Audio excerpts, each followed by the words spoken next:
All right, everyone. Welcome back to another episode of Around the Bird Bath, episode number 23. As always, I'm your host, Dan Nerdahl, and doing things a little different again this week. Gonna combine the Tuesday recap, the midweek recap with the weekend preview.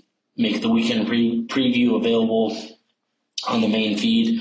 Jared and Adrian have been killing it with a ton of content, both on the Patreon feed, the main feed, so didn't want to clog up the Patreon feed too much, and so decided to just combine them. But then, if you're not on Patreon, it gives you an opportunity to see kind of what the previews entail.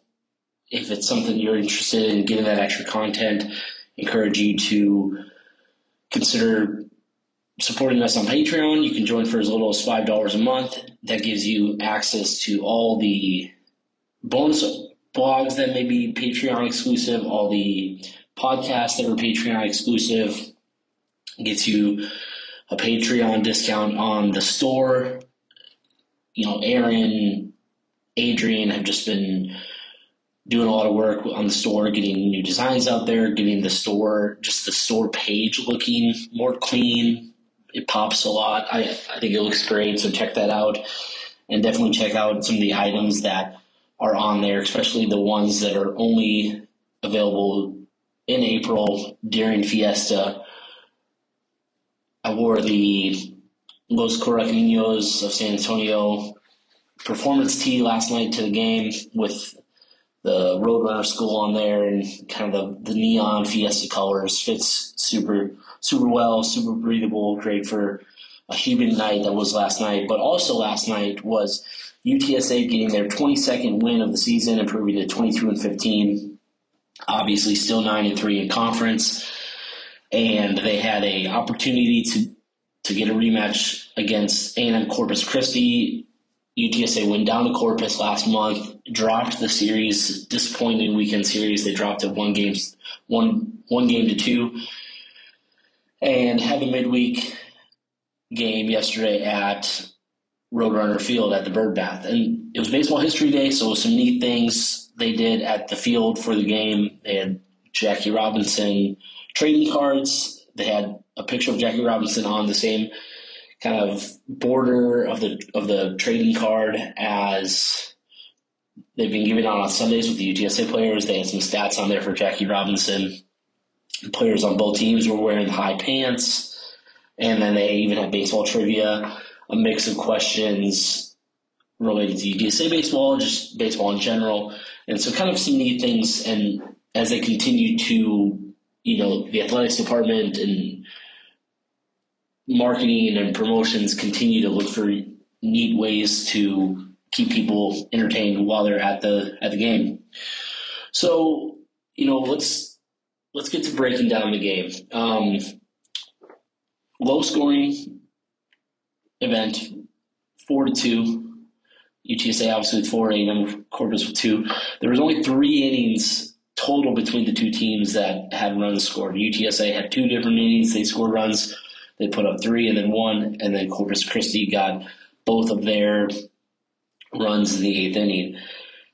We'll start with kind of the bad, the not so good, and then get to the good. The UTSA offense last night, you can see it a little bit in the 4 runs, just not great overall. They did have 10 hits, but even like those 4 runs, 3 of those 4 runs, the first 3 runs came after an error by Corpus Christi. And, that's part of the game. Errors are a part of it. It's obviously one of the aspects of the game that has to be clean. But a routine ground ball, I don't know if the umpire was on. He was kind of behind the pitcher's mound, to the left of the pitcher's mound, or the right if you're looking towards home plate, but on the left side of the infield. And I don't know if him being where he was affected the shortstop, but the shortstop just kind of Bucknered the ball, went under his legs, through his legs under his glove, and that allowed a run to be scored on that play, and then it allowed UTSA to continue the inning to where they finally got some hitting going and everything, and they got a couple runs. Also saw them used the double steal. It worked out. I don't know, we're going to get more to this when we talk about missed signs, but I don't know if the way that it played out, if that's how Coach Hallmark wanted them to sequence that. Because if the second baseman was about a foot closer in, Olivo's tagged out easily, and UTSA doesn't get that third run in the inning. But that's the thing and who knows, again, like this was the third inning, right? So who knows like how it plays out, what the motivation's like. But just looking at what actually happened, a routine ground ball and 3 runs eventually score from that.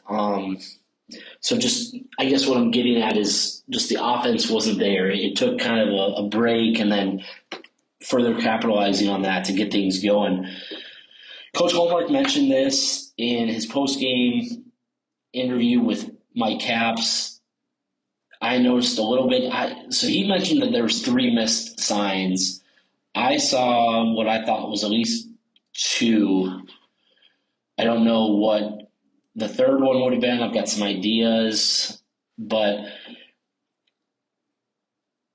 in the 5th inning, Olivo missed a sign. It was a hit and run and resulted in an easy throw down, get the runner out. And then there was another failed hit and run. I don't know if that one was just a missed sign or the failed hit and run. But then I also think maybe the double steal, there might have been a missed sign in how the runners, because there's different ways that UTSA will sell that. And then Corpus has to respond or the opposing team has to respond. So I'm not sure if that's what Coach Hallmark was referencing, but, here's the thing about the missed signs, the failed hit and runs. They definitely didn't successfully perform one in the 8th inning. The batter at the plate just wasn't able to make contact with the ball.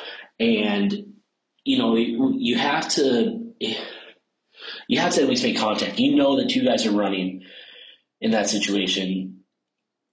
You've got to do what you can to get bat on the ball, at least, dink it foul or something. And we've seen UTSA throughout this season struggle with failing to successfully put hit and runs in play, failing to get bunts down. We saw Diaz on 2 different attempts, and he both times didn't get it down. Next at bat, didn't get it down. Swung away, and actually the first at bat it worked out. He swung away and lined it into left field, and then a run scored. Second at bat, swung away, really hard hit ball, just right where the shortstop was standing. And those are things, the small ball, the focus of the signs, those are things that, okay, on a Tuesday, because this isn't the first time it's happened, right? Last week or 2 weeks ago against UIW, missed some signs as well. Tuesday game, sure, okay, but you're not going to always – you can get away with that against Corpus Christi. You can get away with that against UIW. Saturday of the conference tournament, semifinals, facing elimination, you can't get away with not playing small ball and not being good at the situational game and having those mental lapses, missing the signs, not getting the bunt down, what have you. So it's something that, if you look at the Tuesday game as maybe you're not as checked in, you got a lot going on, it's the middle of the week, you can equate that to the conference tournament, and it's day 3, day 4, you've played 2 or 3 games in a row. You're tired. It's Clearwater, Florida. That's where the tournament's going to be this year. It's hot. It's muggy. Maybe it's early. Maybe it's late. Maybe there's been rain delays. There's going to be factors for the conference tournament that emulate and kind of mirror what a Tuesday game presents. And so if you're having these let's call them errors or mistakes 2 months into the season, halfway through conference play, a month into conference play. Like, you got to get that worked out. And I'm okay with, the coaching staff bearing down and attempting a bunt with 2 strikes. That didn't happen last night, but we've seen that happen.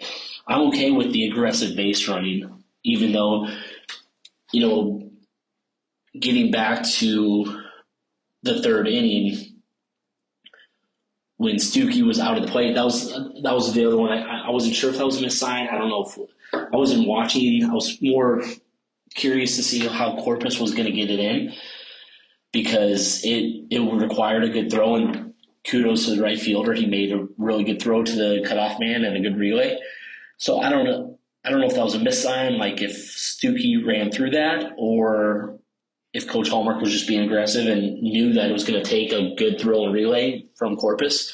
But I'm okay with that aggressive base running, because when you get into just the grittiness of late in the conference tournament, you need to know how to respond to that. You need to know how to pull that into play and utilize that. So, get it worked out now, figure it out, but it's definitely something that I think is, maybe becoming a little bit of something to keep an eye on and see how they get it worked out as they move through the last month of the season here into the tournament. Because you get to, you mess up on Tuesday, okay, maybe you don't beat his team by as many runs. You mess up in the conference tournament and you're either now on the loser's bracket, 1 game facing elimination, or it might be something that knocks you out of the tournament altogether. So that's definitely something that they have to continue to work on and get worked out. And I think the offensive picture looks a lot better. I think it's more comfortable if some of those things play out differently. And I think that it just kind of gets back to you gotta be ready to play good baseball. So that's something we've seen a little bit throughout the season. Sometimes, this team can get in their own way a little bit. When they play good, clean baseball, I think they can play with anybody. It's just a matter of getting it cleaned up and being focused game in and game out, because that's what the conference tournament's going to be. I do want to highlight the defense. Corpus Christi, they made some good defensive plays. The right fielder made the great throw, talked about that, made a great diving catch. So I thought the ball was going to fall in. Mark Henning had 2, so he came in to play first base for Olivo late in the second half of the game. Had his first at bat, sent one just shy of the warning track, a really good hit ball, a really well hit ball, and then just laced one that, on another night, if it doesn't hang up just as much, or if it's a right fielder that is a little slower on the first jump, I think it falls in for at least a double. But great play by the Islander right fielder. And then UTSA, and then Corpus Christi had a couple of good plays in the infield as well. Just fielded some balls really nicely that helped things. So that's a factor too, but that's just part of the game, and that's just baseball. Sometimes you're going to hit it right at them and everything. UTSA defense, some good plays in the 5th inning. Matt King fielded one deep in the gap at shortstop really nicely. It was a hopper to Olivo. He was still playing first base, and a play where, Corpus had guys on second and third. So, Matt played that about as good as he could have with where it was, and kind of did the Carlos Correa hop. You see where he throws it short knowing that it's going to hop into the glove. Olivo scooped it really nicely, and just because there was 2 outs, 1 run's definitely going to score. it looked like a second run likely would have scored just because the runner second because the play took so long to play out with how deep it was on the infield and then getting over to first base. So that's a play that if Kitman and Olivo don't make that play, then it's a 3-2 ball game, and then he keeps going. So great play right there. And then another one that kind of maybe is going to get lost in the shuffle a little bit because it just comes up in the box score. The play-by-play is a catch by James Tausig, a really nice diving catch in right field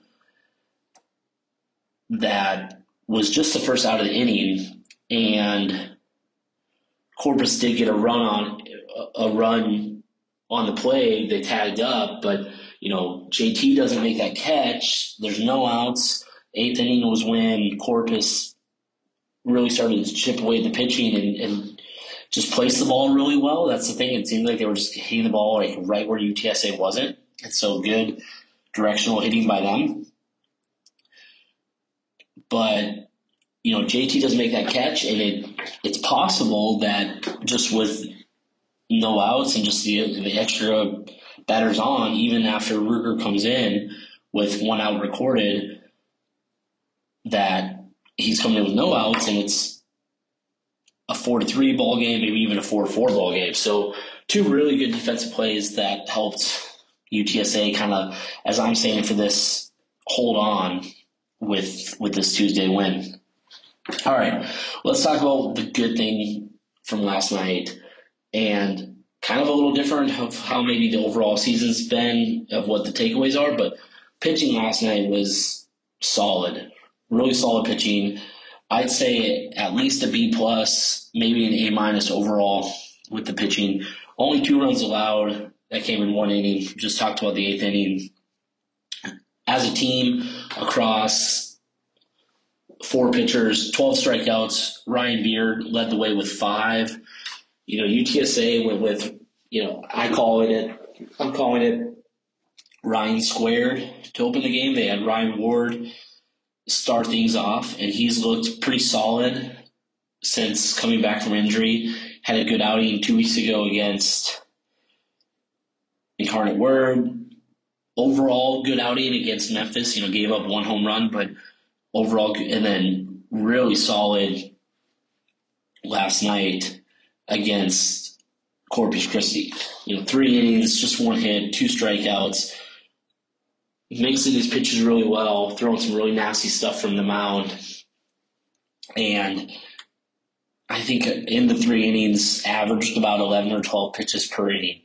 And so, him getting back in the rotation, being healthy, hopefully everything with the arm was just a little bit of soreness, and it's not something that flares up again, because having him at full strength is helpful for the middle relief, and having that option where he can give you 3, maybe 4 innings is super helpful, especially, getting back to tournament play, talking about the tournament on day 3, 4, or 5 of the tournament, having somebody like Ward who can give you a longer relief outing. And then second part of the Ryan squared equation, Ryan Beard, a lot of his stuff's been on Tuesdays. He's struggled at times, struggled a little bit recently with some outings, but he went 3 innings, 4 hits, but worked out of it. No runs allowed, 5 strikeouts, just some really good stuff. And again, another component of the bullpen, that having him as an option for an opener with some longer relief, or bring him in middle relief to clean things up, is really nice. Owens and Riojas closed things out. It looked like for a moment that UTSA was going to get through last night's game with only using 3 pitchers, giving each of them 3 innings. Owens' second inning of work started to, get a little dicey, so they brought Ruger in to finish the inning and then finish the game out. And it seemed like, so the umpire definitely for both sides had some inconsistencies with the zone. I think it was like maybe after the third inning, there was a really questionable third called strike on Tausig, and the end result was Hallmark getting a warning, and he didn't say anything that bad. It was nothing crazy, and you could hear the umpire issue the warning, and then you could hear Coach Hallmark, really? It is what it is. Maybe he was just trying to keep things tight early in the game, but yeah. So that's definitely something to be factored in with outings sometimes, and both teams have to deal with it. Both teams have to work with it. But it seems like there was a couple times Owens made some really nice pitches that didn't go his way, and that affects the at-bat, that affects the inning, that affects the pitcher on the mound. But, still looking for Owens to have a really clean outing. It seems like lately there's been some situations where at some point there's some issues. It's still only, 4 hits allowed, 2 runs, but 3 strikeouts, had the 1 wild pitch. He worked out of the jam in the 7th, and if it's not as close of a game, maybe he gets a chance to work out of the 8th. But, Ruger comes in and shuts things down, no hits, 2 strikeouts, and UTSA comes away with the win. I joked with somebody leaving the park last night, RPI doesn't know about run differential. I don't know. I have to look at the one day progress of the RPI to see if even winning against Corpus hurt UTSA or if it did help them a little bit. Because that's one of the issues with RPI is even when you win games, sometimes if the team is bad enough, if their RPI is bad enough, it can affect it can still affect you even with the win.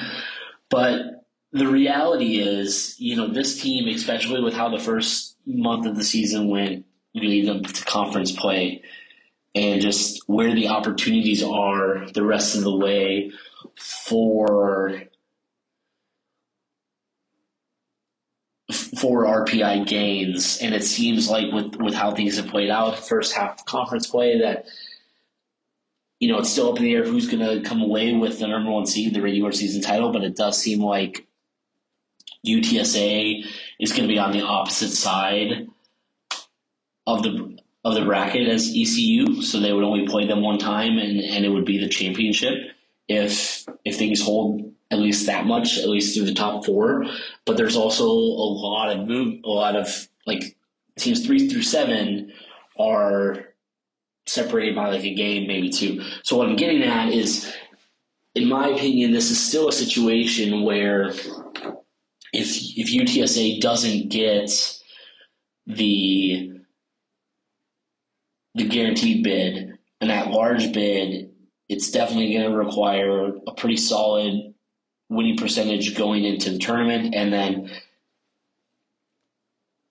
pretty confident saying, if they don't win it, they at least need to make the conference tournament championship on Sunday. And then, of course, ECU, if they don't take, if UTSA doesn't win, and then if ECU trips up and doesn't get the automatic bid, then they need an at-large bid, and that gets them to a whole other thing we're not going to get into in this podcast or in this episode. But and I don't want to get too far ahead of anything. I'm just saying, I guess, still keeping an eye on the RPI, because that's for an at-large bid. That's going to be the main determiner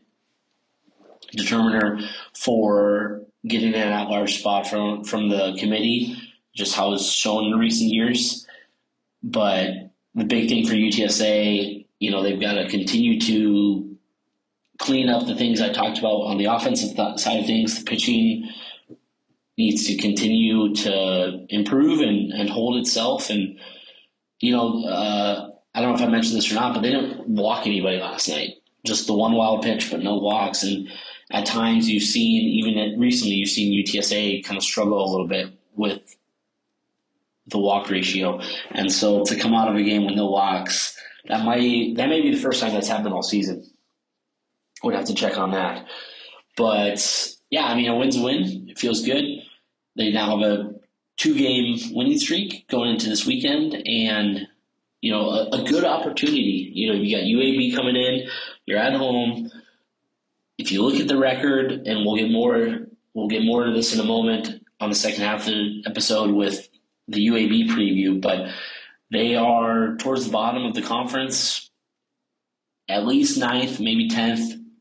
They lost the series to Rice over the weekend, but you've got them, then you get a midweek off, no midweek game next week, and then you've got Rice in Houston. So good Roadrunner contingency in Houston. Not quite a home field advantage, but maybe as close as it can be.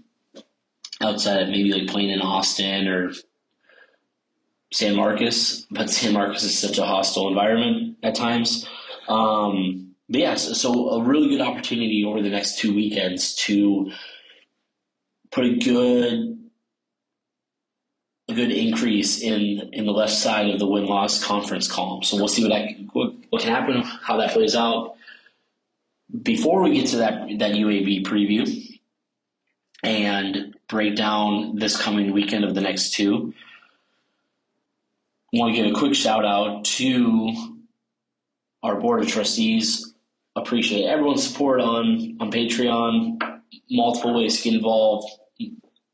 We're dropping things in the Patreon chat, having good discussions in there. Already talked a little bit about some of the benefits of being a Patreon subscriber, but want to give a big thanks to our board of trustees, Digiteek, John Outwell, Gary and Ruben representing the UTSA Bird Gang Tailgate, Ray Redding and Mimi Papero, Brandon Grill and the Grill Realty Group, Andy Elizalde and Proficient Benefit Solutions, Ian McClendon and Seeker LLC, Ryan Squires, Waterman Construction, Javon Townsend, VP of the DFW chapter of the UTSA Alumni Association, UTSA Annual Giving, and Artisan Vapor and CBD. And of course, our big money donors, Ben Tovar, the Bunch Family, Zach Espericueta and the San Antonio Podcast Network, Alejandro Benavidez, Jacob Cavazos, Board President of the UTSA Alumni Association, John Nally, Brandon Padron, Rick Cortez of Rowdy Road Growers, and Sumner McDaniel. Appreciate your support. Appreciate everyone for listening. We'll take a quick Cumbia break, and we'll break down the UAB Blazers, who are just coming off a big Tuesday win over, I think, number 21, Alabama Crimson Tide. So we'll be back in a moment.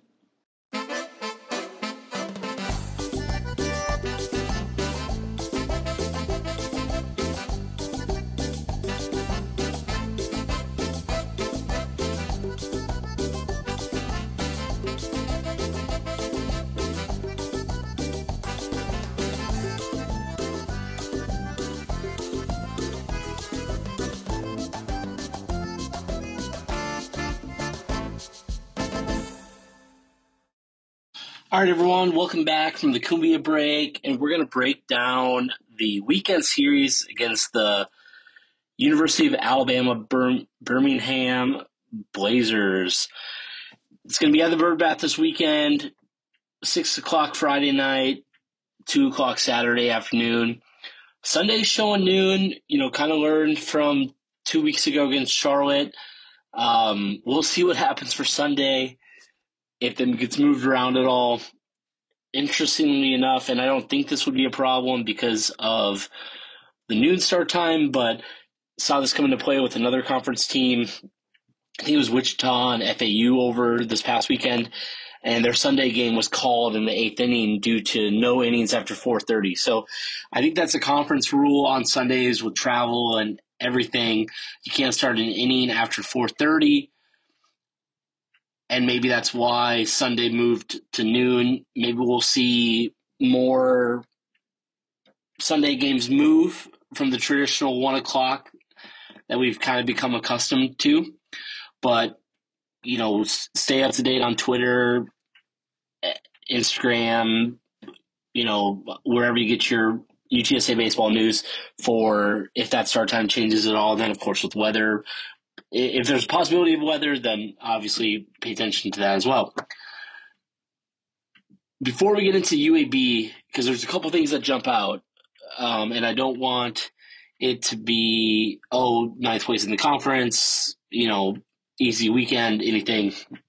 There's a couple things we'll talk about that why I don't want to think that way, and I would encourage you not to think that way. Let's talk about their history with UTSA. UTSA is 9-5 all time. Their first meeting was in the 2014 conference tournament. UTSA won 4-1. They took a 5-year break from playing each other, didn't play against each other until 2019. So it's a pretty small sample size, but UTSA has not lost a series against them. That almost wasn't the case after last year, if you remember. They dropped the Friday game, and then it looked like they were going to drop the Saturday game and lose their first series of the season, non-conference or conference. And Antonio Valdez, Domi nominee for Impact Player of the Year, hit a 3-run home run in the top of the ninth, put UTSA on top 6-5. And I remember watching that game, and I was ecstatic about the home run, and then I was like, oh wait, they're in Birmingham, so they got to still come back out, and Simon Miller's got to come back out and finish things off.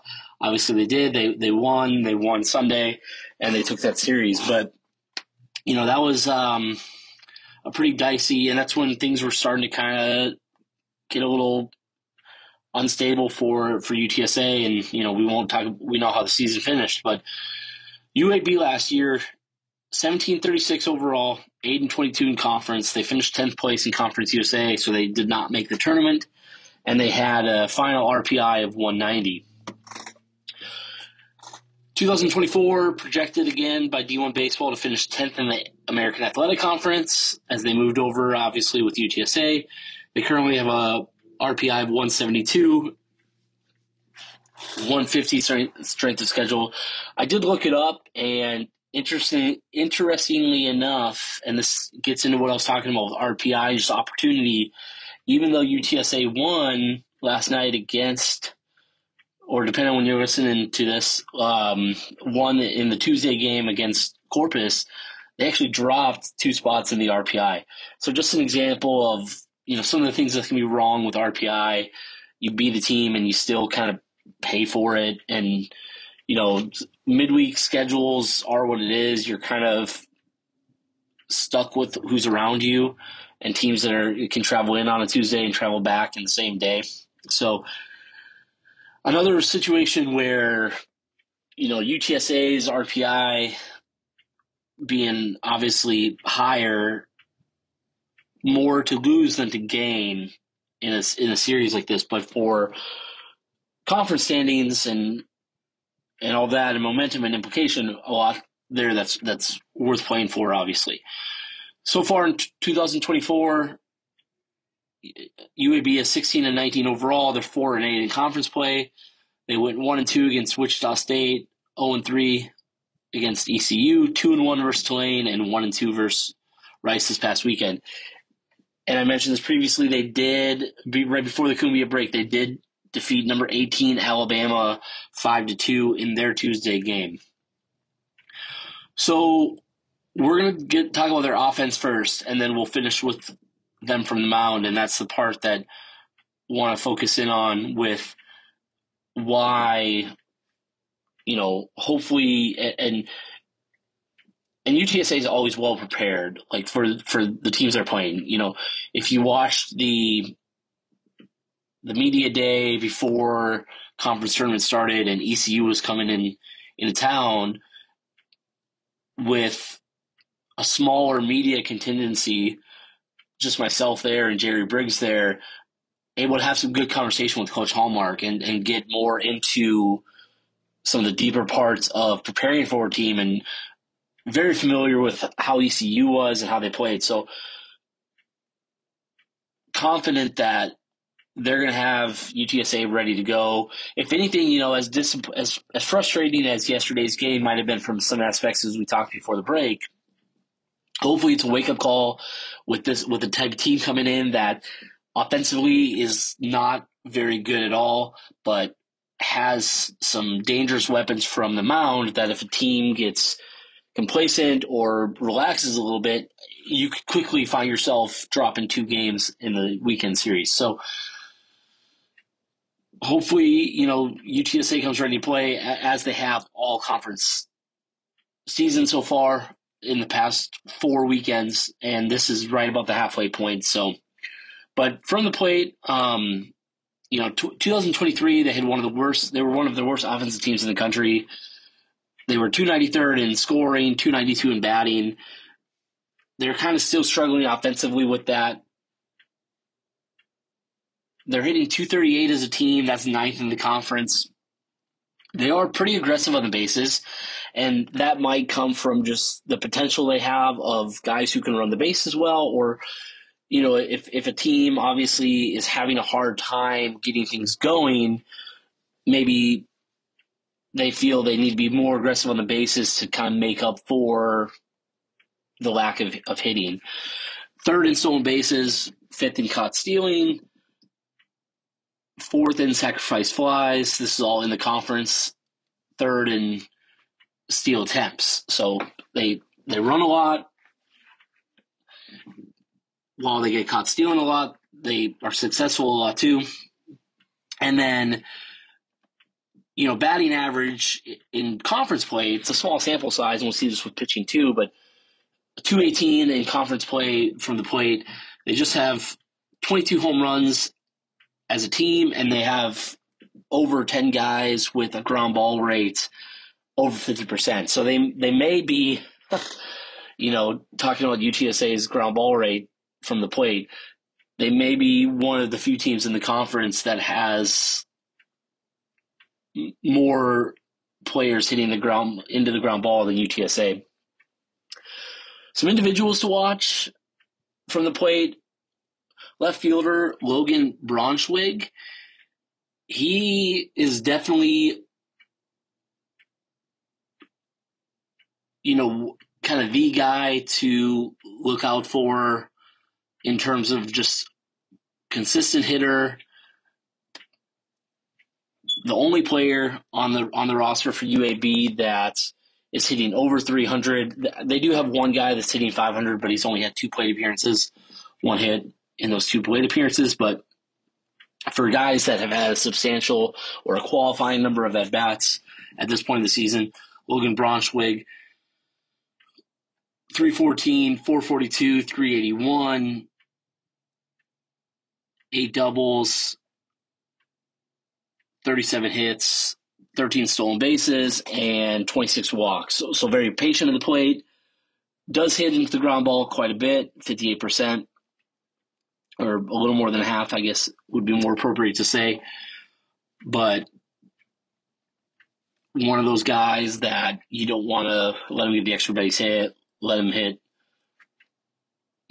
you know, let him put anything in the gap. DH, Brayton Brown. One of those guys similar to what we saw with a lot with the Memphis players. Don't let the batting average, don't let the OBP fool you. Slugging 492, batting average 250, OBP 333.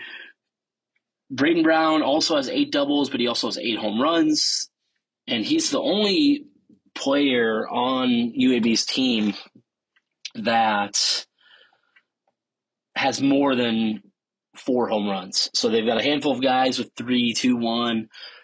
But then Brayton Brown has 8 home runs. And for a team that has just 22 as a team, responsible for over 1/3 of the team's home runs.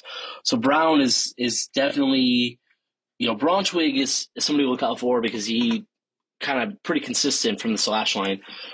Brown is somebody that, you know, you walk someone, maybe there's an error, hit by pitch, Brown comes up, and now you're looking at a potential 2-3 run mistake versus a solo home run or a double in the gap.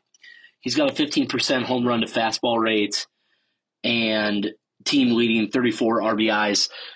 Similar to his home runs, having kind of twice as many home runs or more than twice as many home runs as anybody else on the team. With his 34 RBIs, that's 13 more than second on the team. So he leads the team with 34. Next on the team is who we're going to talk about next, Tyler Walk. I apologize if I'm butchering that. But first baseman, again, someone that slash line, 222 from the plate, 336, 356 slug. I don't know with Tyler if he was injured the first part of the season, if he's injured at the moment. Only has 107 plate appearances compared to like Braunschweig, who has 151, center fielder Darrell Buggs, who has 147, DH Braden Brown has 153. So, and they do have a couple other first basemen on here who have 46 plate appearances and 17 plate appearances between them. So, or 13 plate appearances, excuse me. So about another 60 between those two. So, and that would make up from the 107. So, don't know if Wog is actually playing right now or if he is coming back. Maybe he's just trying to work things out and get his average up and get everything back together. But did mention that has the 21 RBIs, 3 home runs, and 3 doubles, and that 3 home runs is tied for second on the team. So we'll see when the weekend actually comes around if he's playing or if he's working his way back, then the potential's there. So that's kind of how they're looking from the plate. From the mound, and this is where, so they have their bullpen, it's not the best. It's not terrible, but it's kind of consistent with what you would expect with a team with their record. Where they're dangerous and where it could really make it interesting this weekend is their starters, their 3 weekend guys. All 3 of their weekend guys have an ERA under 4. All 3 of their weekend guys' whips, walks, plus hits per innings pitched is right at around or a little below 1.3. And 2 of their 3 weekend guys are averaging 6 innings pitched per start. So the potential is there for their starters to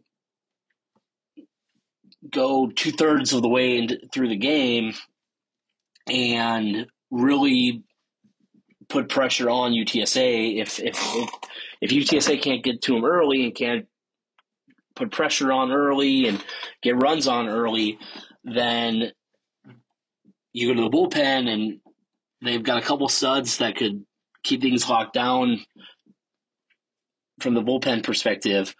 And then, but also you don't want to only give yourself 3 innings to work with there. So UTSA has done a good job this season of getting to teams better pitchers early, whether that was how they fared against Savage, Root, Connor Madison from Grand Canyon, even, David Warren. They didn't maybe put as many runs on him, but they got him out a little earlier than he had been lasting. So, and then their other starter, 4.5, averaging 4.5 innings pitched. So almost half a game. Blaze Berry, Colin Daniel, Braxton Shelton. Those are the three names to know for their starters. Berry and Daniel, 58, 49 strikeouts respectively, and Blaze Berry and Braxton Shelton, less than 20 walks. Now, their FIP is a little higher. FIP is fielding independent pitching, and it basically is an ERA that only looks at the events that a pitcher has control over. So strikeouts, walks, hit by pitches, home runs.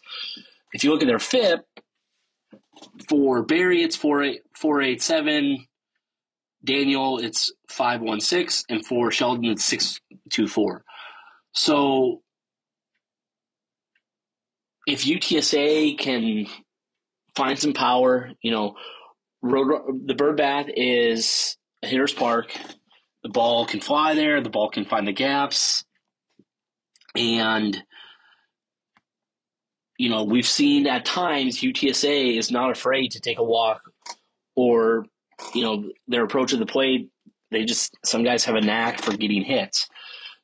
That all, walks, hit by pitch, that still helps the OBP, and it still puts the potential there for a big hit, a big sequence. Where UTSA has to be successful this weekend is chain hitting, smart on the base paths, focus in the sequence, in the situational, able to get the play the small ball if they need to, if that's where the game takes them to, and rely on their offense. I mean, they still have the best batting average in the conference.